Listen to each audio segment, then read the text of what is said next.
आज आम्ही नागलीचे पापड केले. नागलीचे पापड म्हणलं की खूप सारी तयारी करावी लागते आणि मी टेरेसवर चुलीवरच हे पापड करणार आहेत. कारण 9-10 किलोचे पापड आहेत आणि त्यामुळे वर खाली करायचं म्हणलं का जास्त आणखी माणूस दमतं.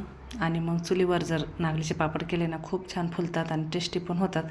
मग वर्षाचं उन्हाळ्याचं कुरडई पापड राहिले ना शक्यतो चुलीवरच करतो. आणि आता इथे ना पीठ घेरायचं काम चाललं आहे. त्याला जोडीला माणूस लागतं, पातेलं वगैरे धरायचं कारण जास्त प्रमाणात असतं.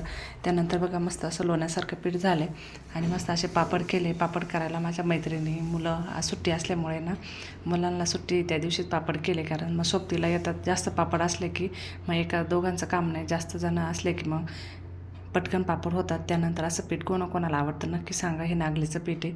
यावर जी कालच्या व्हिडिओमध्ये दाखवली ना ती चटणी टाकायची, ती टाकली आहे आणि मस्त खायचं आहे. आम्हाला तर खूप प्रचंड आवडतं, खूप पीठ खातो आम्ही. त्या दिवशी जेवणच करत नाही असं म्हणा तुम्ही. आणि माझ्यासारखं कोणाकोणाला आवडतं कमेंट करून नक्की सांगा. ते यामध्ये जर कांदा, टोमॅटो, कोथिंबीर, बारीक शेव टाकून लिंबू पिळून जर खाल्लं ना एकदम अप्रतिम लागतं. पण आता इथे पापड करायची तर वेळ नसतो म्हणून आम्ही फक्त चटणी लावूनच खातो. आता इथे पीठ खायची पार्टी चालू आहे आमची सर्वांची. अर्धे पापड झाले तर अर्धे बनवायचे आहेत.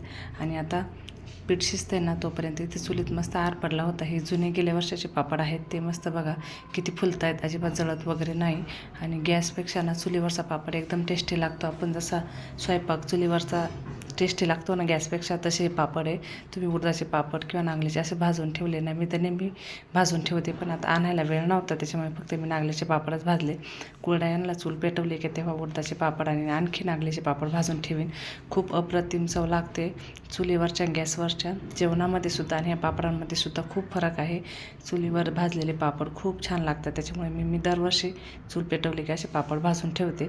तुम्हीसुद्धा चुलीवर किंवा असे आरावर पापड भाजून बघा. आणि हे बघा या वर्षीचे हे पापड किती सुंदर झाले.